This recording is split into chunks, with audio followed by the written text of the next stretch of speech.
Aloha A Day 2. And this is today's creation. And I wanted to give an update about the day and morning altar situation. He's continuing to poke. He poked again, trying to stop me from connecting with my practice group, which I had been a part of for 9 months. And like they were holding this, me challenging him to actually connect with me on my teaching plan and with the issues that I was having with this program. And blessedly, one was able to reach out and connect today. Today I've been very tender. There's a part of me that's very hurt that this has played out so many times. And, but I took care of myself. I joined Leftover Pieces, monthly Mothers of Suicide support group. And that's the first time I've been in a mom's group, and oh my gosh, that's what I've been missing. I will give an update when my phone is charged better on how the event went, my birthing, my initial project for Mourning heARTs, MOURNINGS, Mourning heARTs. And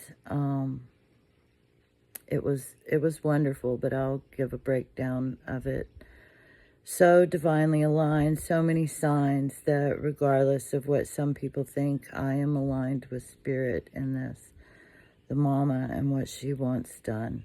And he could have used so easily his privilege, his power, his network to benefit this cause and deepen and grow himself in this. He called it in. He personally invited me into this class. So I didn't barge into a space. He repeatedly said that I could bring my whole self here, that we could bring our whole selves there, and I brought my whole self there. And I didn't have misplaced anger. It was rightfully directed. I had, and like, how are you going to challenge somebody's thing when they're tone policing you, which is what he's done. He's tone policing me because of my tone. He's removed 9 months of my artwork, destroyed 9 months of my work, and didn't issue a refund. Just took it. Because his feathers got ruffled, because I actually wanted to talk with him, because I actually wanted him to collaborate with me, for me to be able to represent his thing and merge that with suicide and a way to support suicide survivors, and to walk his talk and to practice what he's preaching. And he has demonstrated himself to be an unsafe person for trauma survivors because, like, I guess he's showing signs of being a narcissist. That's just plain and simple. The Darvo trying to frame it that he's some kind of victim here, when all that's at stake is him admitting that he may have something to learn from one of his students. And like, yeah, this is unethical. It's cruel. It's evil, that which inhibits play. And yeah, I'm still formulating my response. But I think I'll start just making a video every day for a bit. That's what my Amy just nudged me to do. And this creation of Mourning heARTs is my way of this is me and my Amy. It is with her and for her and all others that are thinking of suicide or have just completed suicide, and their families, especially their moms, are able to have a way to get through this. There's no words. There's just no words. And to not have held this heart carefully comes with consequences on multiple levels. And if nobody stands up for me in this one for this, and he never sees it, I'm not going to shut up. I am not going to stop talking about this. And he just chose the role he plays in this, not me. I was asking him to participate in a good way, to show up and show me he was the man I thought he was. And I realize that in my path, I am a tester. I am medicine, and some don't want it. The trickster that holds space for the community shadow, because I am not the only one that was having some of these issues. I'm just the one that was brave enough to challenge the power structure and the authority at the top, who had claimed that for himself and taken $1,500 of my money, which took me 7.5 months, and walking somebody over to the other side to be able to get. It means a whole lot more to me than it means to him. I can guarantee you that much. And yeah, I'm tender, but I'm caretaking myself, tending to myself very well. And I've had support, and I've made some moves in the spiritual realms and ritualizing to be able to reclaim my energy, my power from this situation, and not collapse. But a weaker person could have.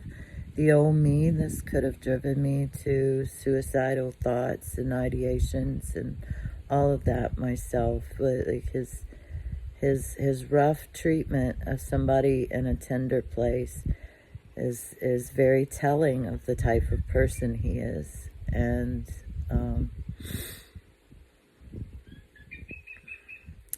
it's like, somebody mistreating the wait staff or something, who are you, and how do you treat those who have nothing to give you? But I gave a lot.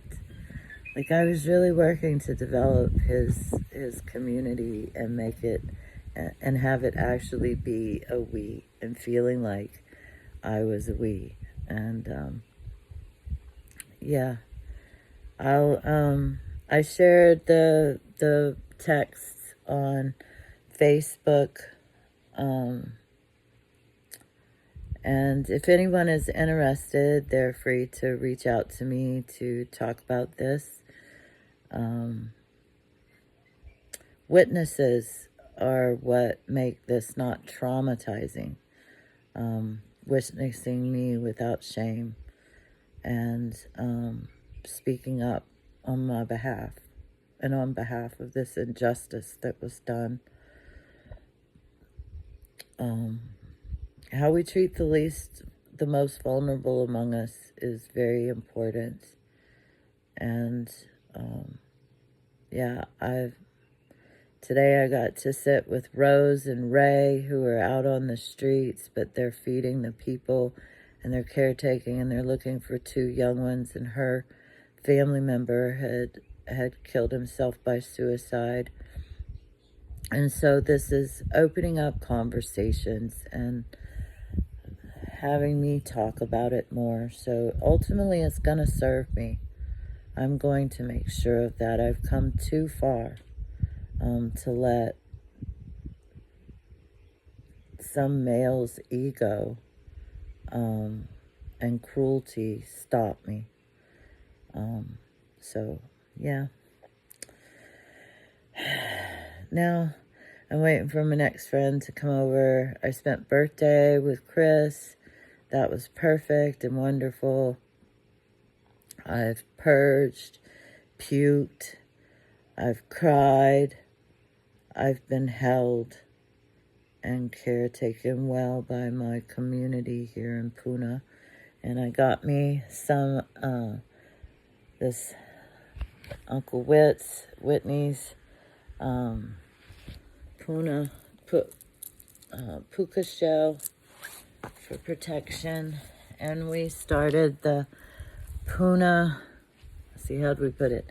Pune Protection Patrol. And this is how you know who we are. We wear one of the puka shells on each arm and each feet. And you can count on us to hold the ground for love.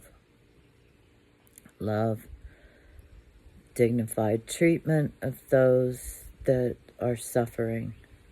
And, yeah. Actually, being love.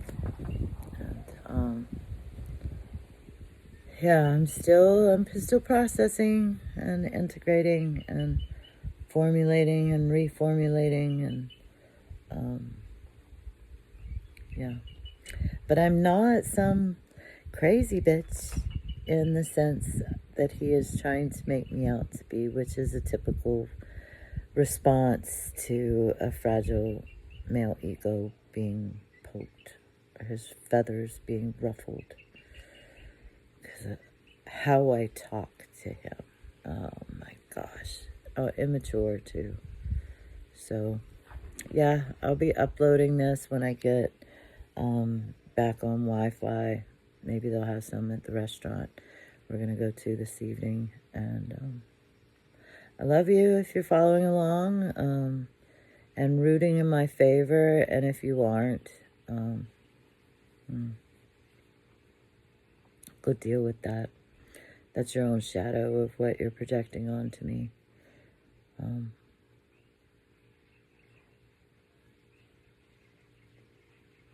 Maybe go make a love bomb. If you are rooting for me, make a love bomb. One of those mourning hearts in my honor, perhaps. And because I'm out here battling not just for myself. Not just for myself. But I can't stay silent anymore and allow this kind of behavior to continue.